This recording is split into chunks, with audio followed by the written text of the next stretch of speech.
Hello and welcome to Notes from Backstage. We're your hosts, Lydia and Sophie, two cellists redefining how we approach classical music. We talk about everything from mental health, music school, navigating our careers post-grad, and what it means to find your unique artistic voice. Join us every Tuesday for a reminder that music is meant to be enjoyed and shared, and that life exists outside of the practice room. Hello and welcome back to Notes from Backstage. Today we are going to be talking all about how to take breaks as a musician, what that looks like for us, how we've learned that we need to take breaks, the different types of breaks that you can have, on your day-to-day life, and also what that looks like in your grand scheme of life and all of the things, because it's just a topic that we feel like needs to be addressed, is important to be addressed, and is something that we have both dealt with, and we've also had a few requests to talk about this as well. So that's what we are going to dive into today. Yeah, I'm someone who really used to struggle, maybe still a little bit, with taking breaks. My personality is definitely that person who has difficulty taking time off. I'm half German, so I'm all about optimizing things and and getting things done.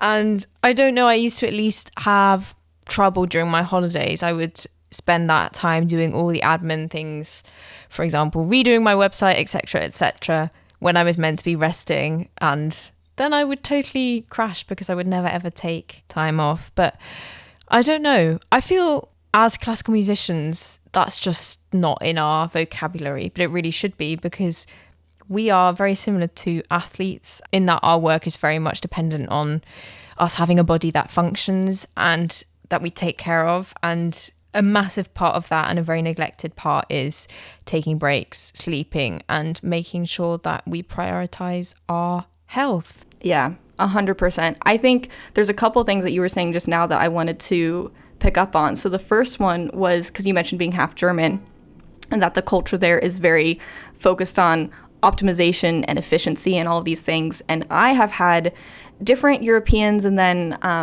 a couple friends that were Australian, things like that, to actually say that they notice such a difference. And so I want to hear your take on this in the hustle culture between the US and I guess generally Europe, but maybe Germany falls outside of that. Like, I would love to know what your thoughts are on that, because in the US, hustle culture is a thing. It is like, if you are not working, you are wasting time. We are not taught how to take breaks.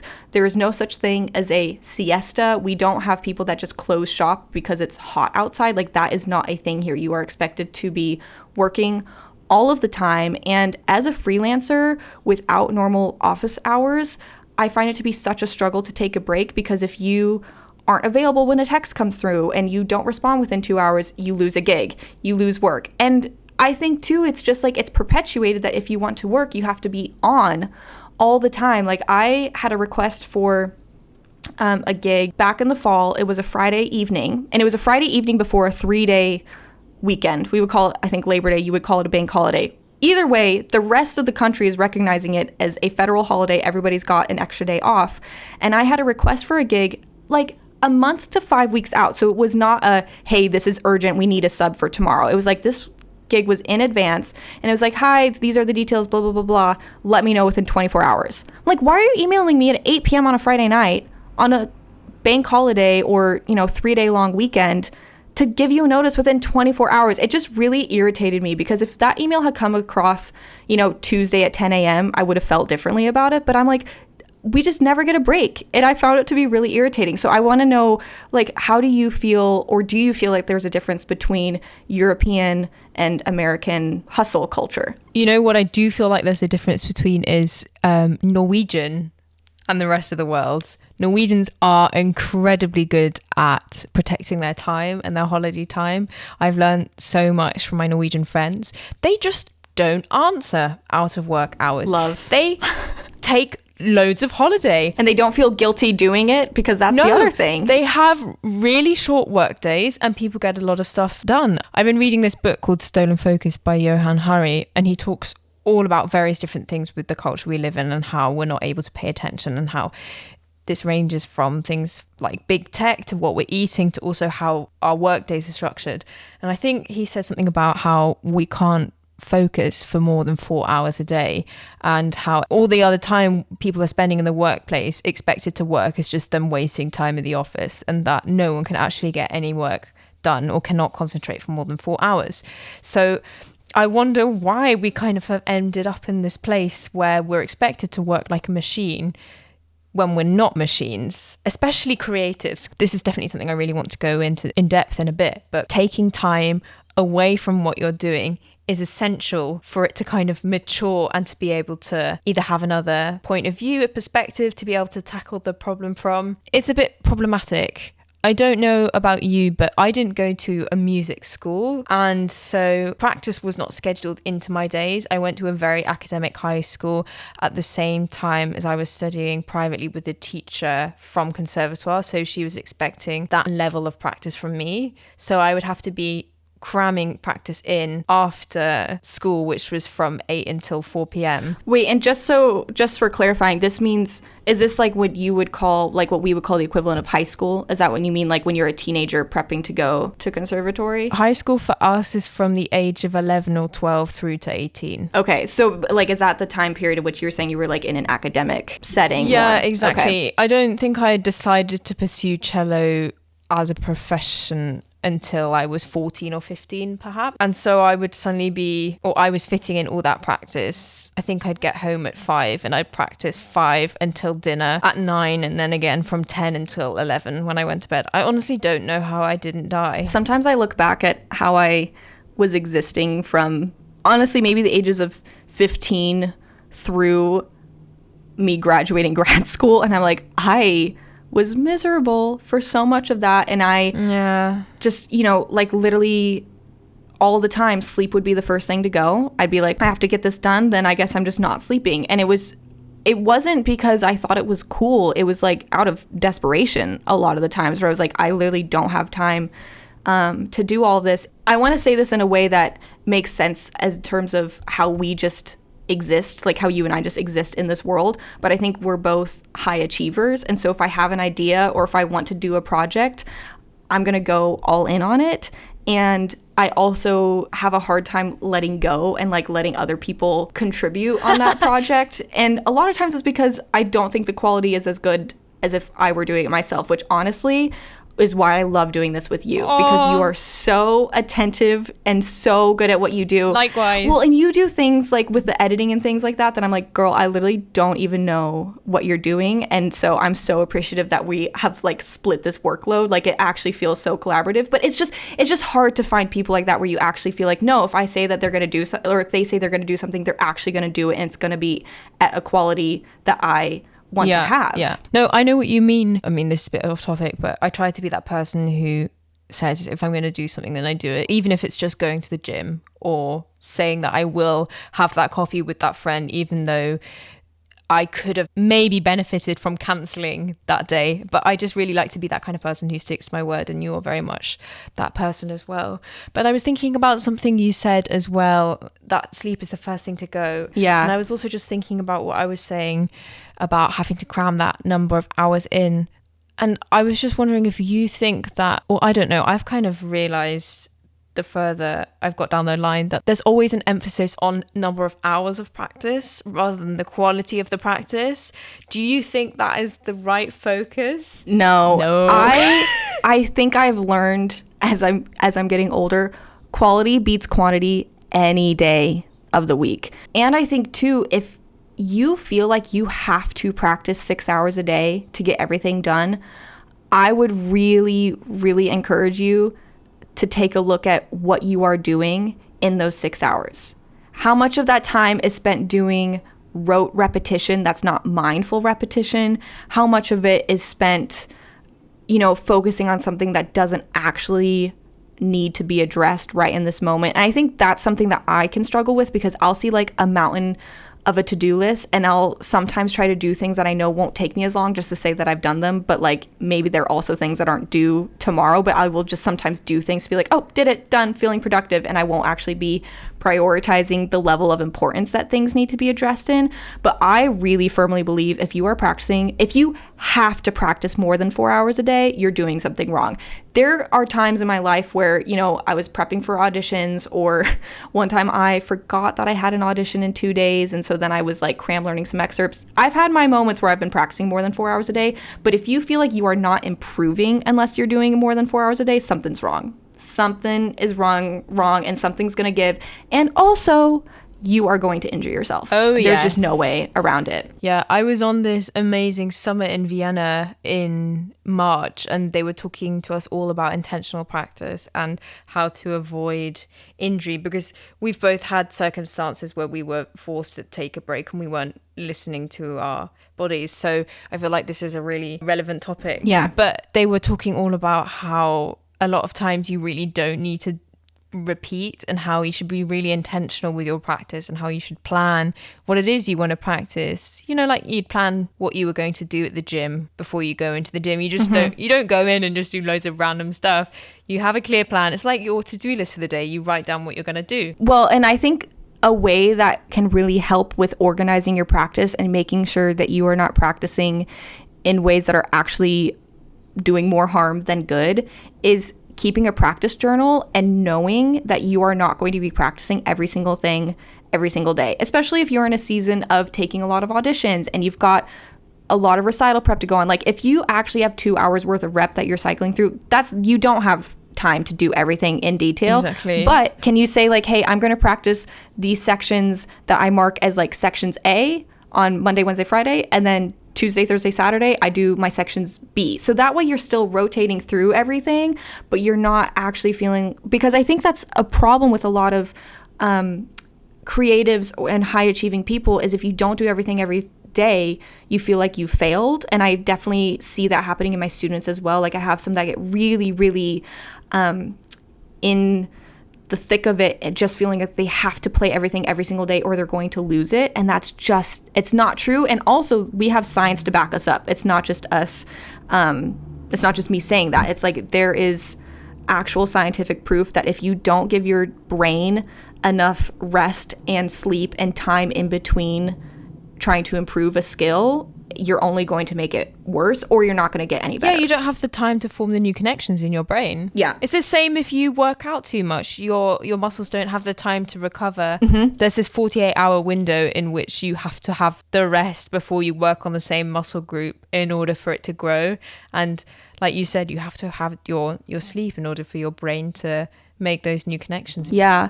So, and I guess too, like we wanted to talk about the different types of breaks. So I sort of wanted to talk about how you can structure practice on a day-to-day in order to fit breaks into that.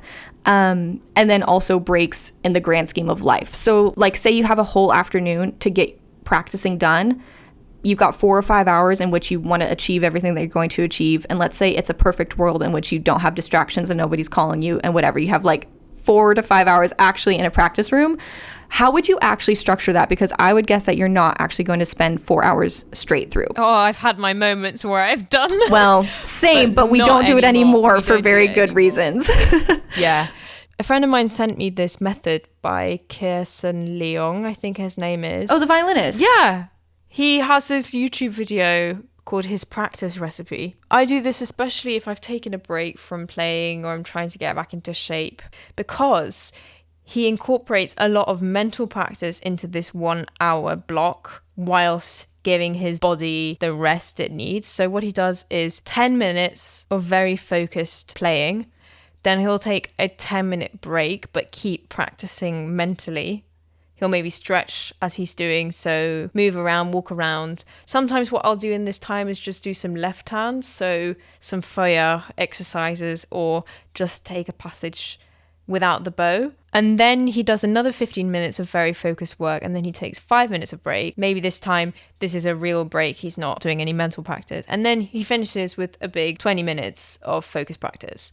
And then I think what I would probably do is take a good 20-minute break where I go outside, get some daylight, talk to somebody, walk around, get a drink of water, not go on my phone. Yeah, I love that. It's made a world of difference for me, and it's made me very intentional about the repetitions that I do, because I feel as if every single musician under the sun has just been there, where they've just been repeating the same passage over and over again without really knowing why. A lot of the times you can take a step back and address the issue without throwing your body at the problem, which I think is something we're not really taught how to do at college, unfortunately. Not yet anyway. It's getting better, but I do think we need to change a few things with regards to how practice is taught. Or I don't know, practice wasn't taught to me. Yeah. I don't know.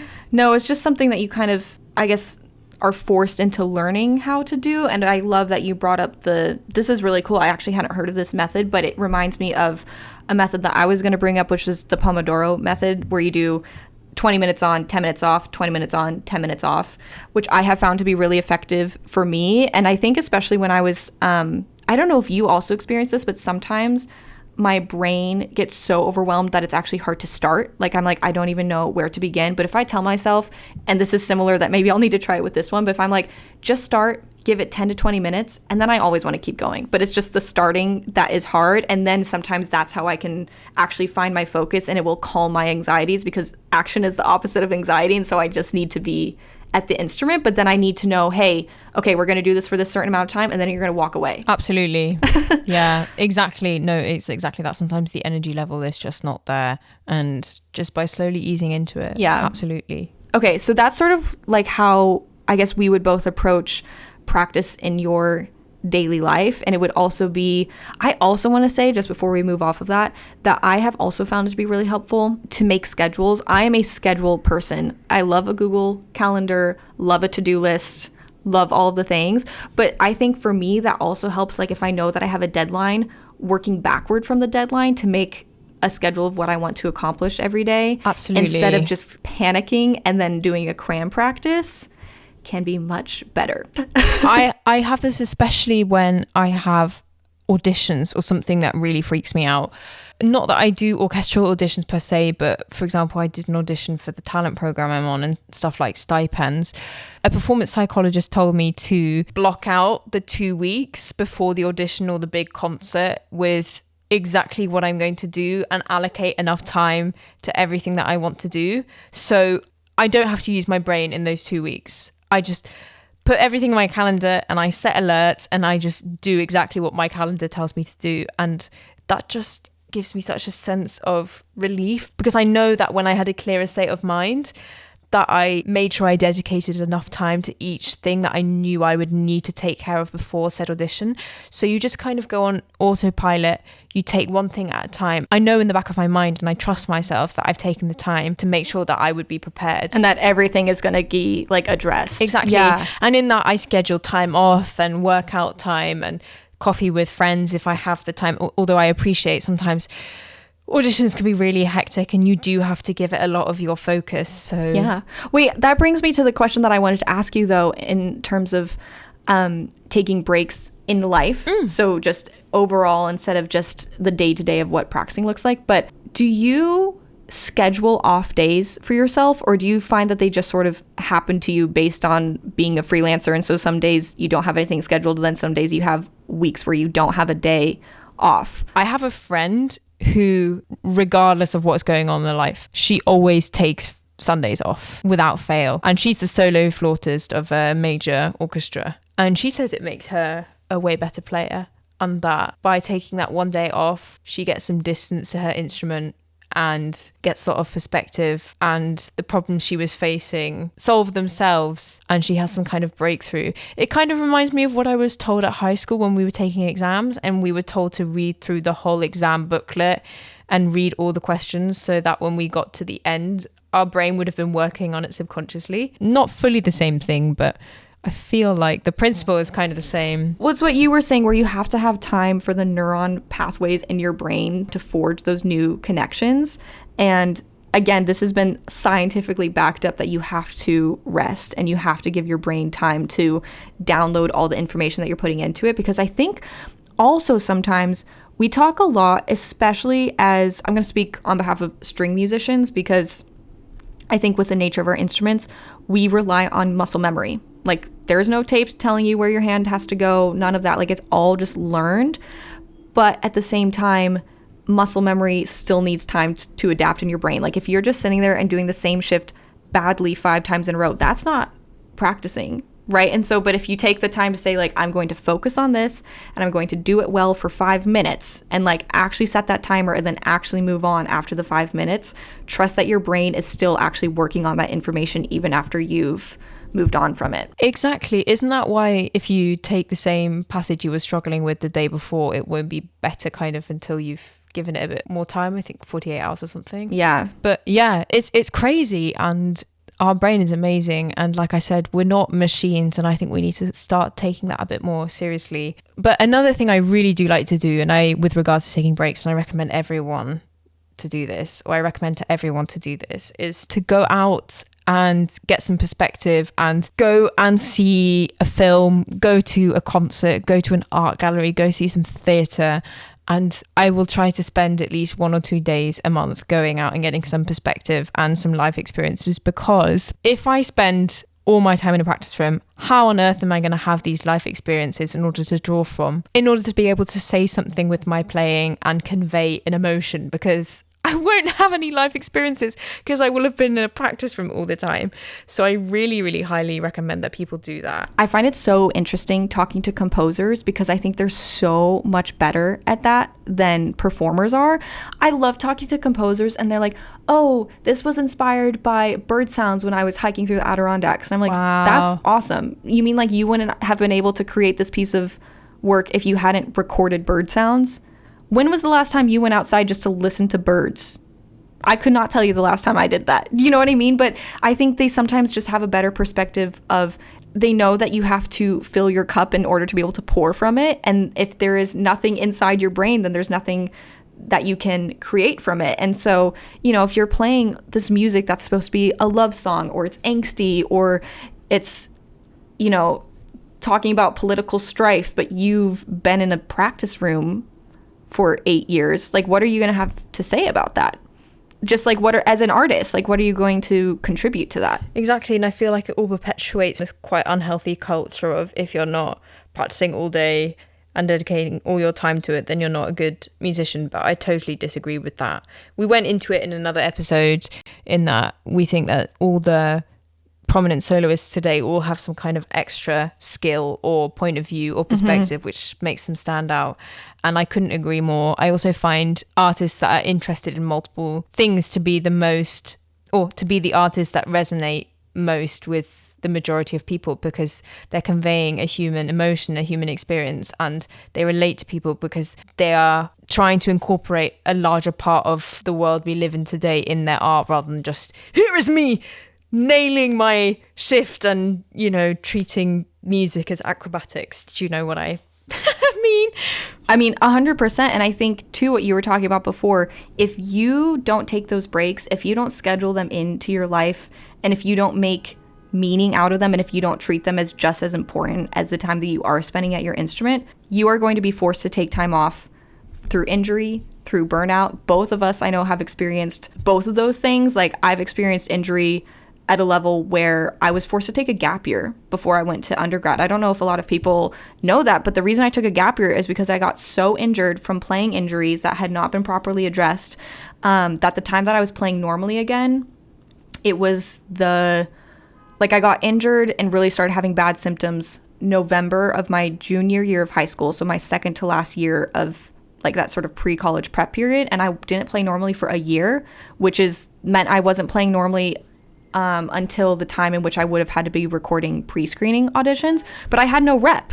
I had just spent a year mostly off. I was doing the thing where I didn't play all week, and then I would show up for a competition or a concert covered in that KT like muscle tape. I looked like a robot. So all of the photos and videos of me playing for them year, I'm wearing long sleeves because my back and my arms were so taped up. Shit.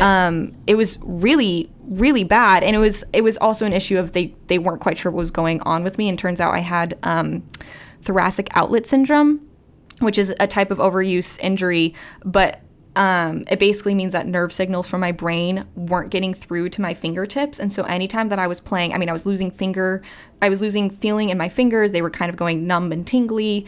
And then when I would play, my arms would get hot to the touch and red and swelling. They just looked horrible, and I was in so much pain. And until I found a combination of like massage therapy, a chiropractor who was very good at what she did. I know chiropractors can be a little controversial, but I had one that like worked with musicians, and then physical therapy. I was like unable to play, and it was a really, really dark time in my life. But I think because I also had a background of being a dancer. And when you're a dancer, you're just kind of in pain all the time. Like your feet are just always beat up. You know, you're always trying to stretch, all these things. And so I think I hadn't learned the difference between, oh, I'm tired and I like will feel better once I rest and come back tomorrow, versus this is pain. Like I didn't know the difference in my body. And so I just kept playing through it until I was forced to literally be like, I cannot practice. And then that forced me into an even bigger gap year because I couldn't take auditions. I didn't have the rep. And I was also like, okay, I just came off of this injury. I can't practice 6 hours a day to get rep ready in a month to record. Like that's just not realistic. I'm so sorry. But the thing is when that happened to me and when I had this injury, I actually was able to go to the summer festival I had wanted to go to that summer, but I went as an auditor. Like I didn't play for anything. I was literally practicing 10 minutes a day at this point in time. So I was not having lessons, but I went, and the type of festival it was, the faculty rotated every week. And so every single week I had to go and introduce myself to new faculty and say, hi, my name's Lydia. I'm a cellist. I'm injured right now, so I'm not playing. But if you're comfortable, I would love to sit in on as many lessons as you're comfortable having me. And, I would check with the students that were having lessons as well. But every single faculty member that I introduced myself to that summer would be like, oh, have you tried this? Because when I was injured, this is what I did. It's mad. And I was like, wait, so is everybody injured and we just don't talk about it? Everybody. Nobody talks about it. When I was injured, I felt really isolated. But then when I came back and everyone was like, yeah, where have you been? I was like, oh, I've been injured. They were like, oh yeah, I was injured too at this point. And I'm like, why does nobody talk about it? It's mad. And then by starting that conversation, suddenly everyone started sharing their stories and it became a normal thing, because I feel like there's this misconception, especially in the classical music world. If you've been injured, then you're somehow a faulty product that can't be trusted. Whereas in sports, everyone just accepts that someone's going to get injured at some point because that's the nature of it. Or they're like, oh, they're just out for the season. Yeah. And then you wish them well and hope that they come back later. You know who I think's made a massive difference is Hilary Hahn with her injury. Yeah. Which has been so difficult to watch as someone who, I mean, I love all of her artistry, and I've been seeing, all the Facebook status updates or the press releases just of her having to pull out of things. But I think that's also, she was smart. It was like, if I want to have 20 more years of a career, I can't push through for one more. Exactly. If you want to last long, you have to take breaks. And if you don't take a break, your body or someone else is going to make that decision for you. Yeah, it's very, very true. Well said. So really take care of yourself, guys. Your body, in a way, is a finite resource, and it needs to be looked after and prioritized. Breaks for both your physical and mental state are vital. Don't practice for 6 hours a day. Yeah. I mean, again, we've both been there. There are times where you're like, man, this is going to be a cram week and that's going to be it. But if you are finding yourself in a cycle of that where that's just your life, I would really encourage you to take a second and ask yourself why you're doing that, and then maybe have a really hard audit of how you are actually spending your time in the practice room, because you might be spending time on things that are just becoming rote repetition or not actual mindful practicing, or you're not seeking artistry. It's just becoming if I don't do this today, then I'm going to fail. And that's just simply not the case. And I think also something that Sophie, you were saying earlier too as well, is I think another type of break that's important to think about is you're sort of, making your life plans for the year, or planning out your season, or planning out your audition repertoire, whatever it is schedule time to have breaks from your repertoire. Doesn't mean that you're taking a break from the instrument, but if you are playing the same repertoire every single day, it's going to get so stale. Once I was in a course, someone came up to me and said, can you stop playing that piece just for today, please? But I think, there is a point where you have to be grinding. Or I think everything we're saying is with the understanding that if you are doing the work, if you are showing up trying to improve yourself every single day, you can run it too far. And so a way that I took to counteract that, because after I had my experience with an injury, I've become much more attuned to my body. I've become much more aware of how far I can push things and how my brain is going to be reacting to different types of settings. One way that I counteracted that for myself going into auditions for my grad school auditions, so this was the end of my 4-year undergrad program, and then I was planning out my repertoire for the following year.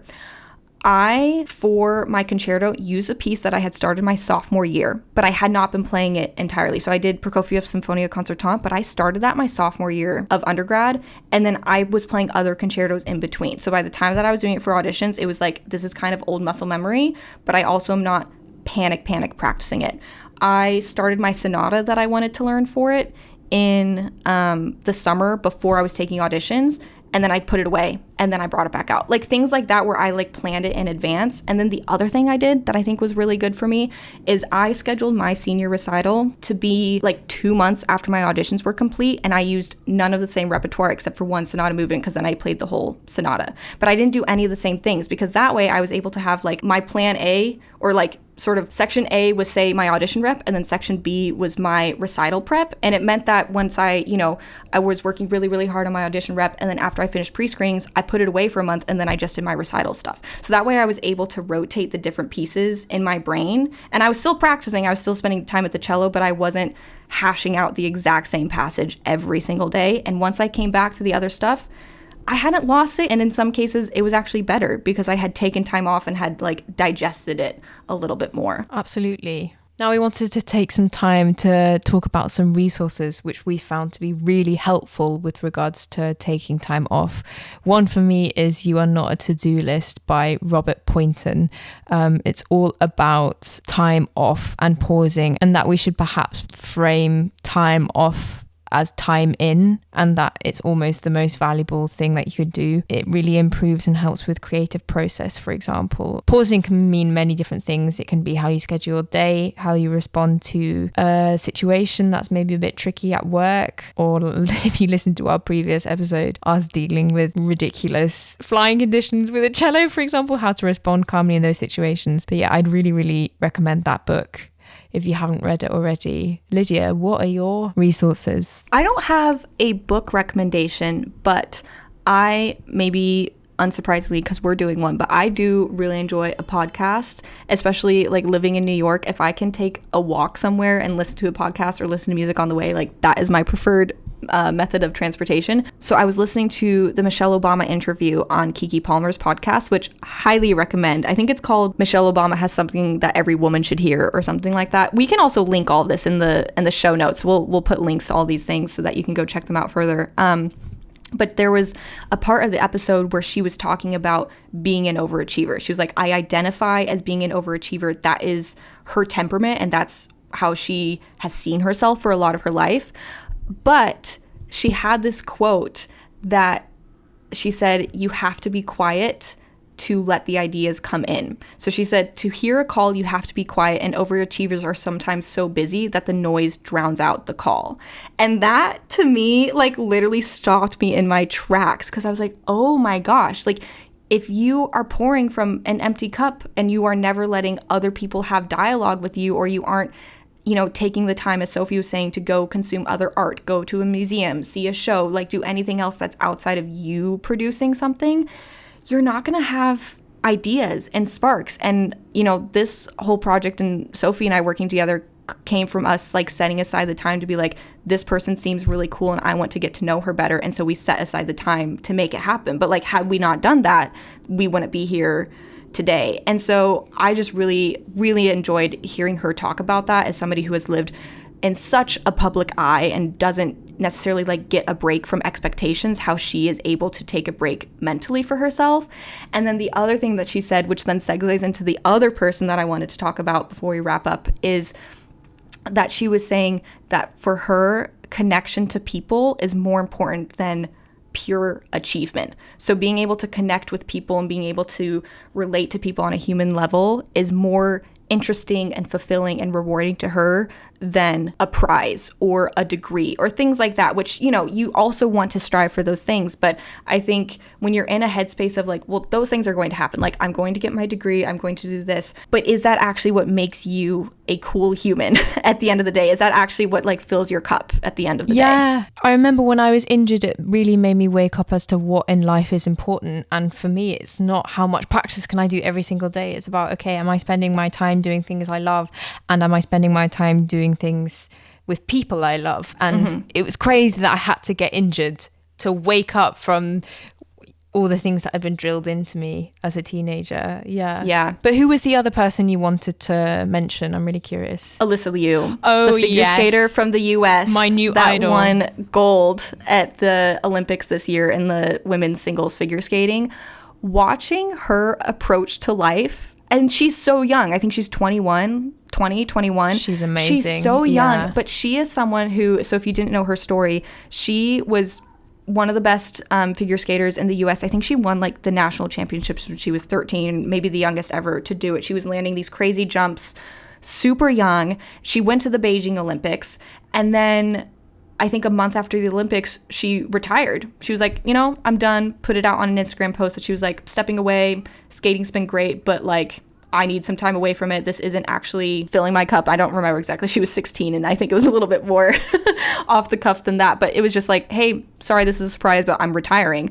And I was like, that was crazy, because she then took all this time off. And if you watch interviews of her talking about what she did in that time off, she's like, I hung out with my friends. I like read books. I went backpacking. Yeah, literally. She was just like, no, she was like living life. And then she was starting to get the itch for being on the ice again. And I think for her, it was more about being on the ice and being able to create, because for her, that's her form of art. She was like, she missed creating art. She didn't necessarily miss the competition. And so I think obviously sports are a little bit different, because in order to perform, you are usually competing in some capacity. And I actually think that's a really big benefit of being a musician, is that you don't have to be competing against someone else to perform. But I think that's why she is so relaxed as a competitor. And there were interviews of her before going to the Olympics talking about like, oh, what are you nervous for? And she was like, why would I be nervous? I'm going to the Olympics. That's so cool. Like she was kind of like, I have nothing to lose. Like if I win, if I lose, I'm still performing, and that's what I want to do. There was some lovely quote, I can't remember exactly what it was, but she was talking about, I still get to tell a story, and any story, good or bad, is worth telling, or something. Yes. It was really, really beautiful. So good. And I think that mentality is something that literally every single person on earth could take a lesson from. And she was one of those people too that she talked about her main goal now with her art is just connecting with people. And there was this really funny bit of an interview where she was like, and now I'm connecting with a hella ton of people. And I was like, girl, you are so Bay Area coded. But I'm just like, I just feel, especially because we were talking at the top of the episode, just as a way of rounding it all out, we were talking about hustle culture specifically in the US. So to have a US woman rep the US on an international stage and be entirely 100% herself, and be someone who took time away from the sport and then came back healthier and stronger, and then is literally the best person competing at the Olympics on that day, I was like, that was epic to me. Like, I get chills thinking about it, honestly. Yeah, and with more autonomy than ever, it's been so inspiring, and it's really made me also reconsider whether or not I have autonomy over what I do, and maybe I've made sure that I push to make sure that I am really filling my days with stuff that I want to do. Of course, sometimes you really have to do stuff that you don't want to do, but as a principle, as a rule, and I feel like that very much keeps you feeling full and inspired and fulfilled. Yes. And prevent burnout and stuff like that. Yeah, exactly. And the last thing I want to say about Alyssa Liu, because I think it just ties into everything that we were talking about as musicians, is that when she came back from her retirement, she said she did want to have more autonomy, and she was picking her programs, she was picking her costumes, having more say in it, and she was picking her own music. And of course, me being a classical musician, I also loved her old programs, because a lot of them were very classically inspired, or she was skating to Tchaikovsky and things like that. But then when she came back, she was like, she had time to listen to music and figure out what music she actually really felt moved to create art to. And so then she came out and was skating to Leve and disco and just all this stuff that you can tell it is her. And she just looked so joyful while doing it. But again, she had to take that time off to figure out what kind of art she wanted to create. And I found that to be so inspiring. That was a really nice way to sum up the episode. If you want to share some other people that have inspired you, some other resources, or send us your questions, you can reach us at notesfrombackstagepodcast@gmail.com, or send us a DM on Instagram, Notes from Backstage Podcast. And depending on where you're listening, if you want to give us a thumbs up or follow the podcast, it really helps us in terms of getting it out to more people. And we hope that it can become a resource that is really valuable and promotes further conversations that classical musicians need to be having. So we really appreciate everyone tuning in. See you next week for another one. Bye.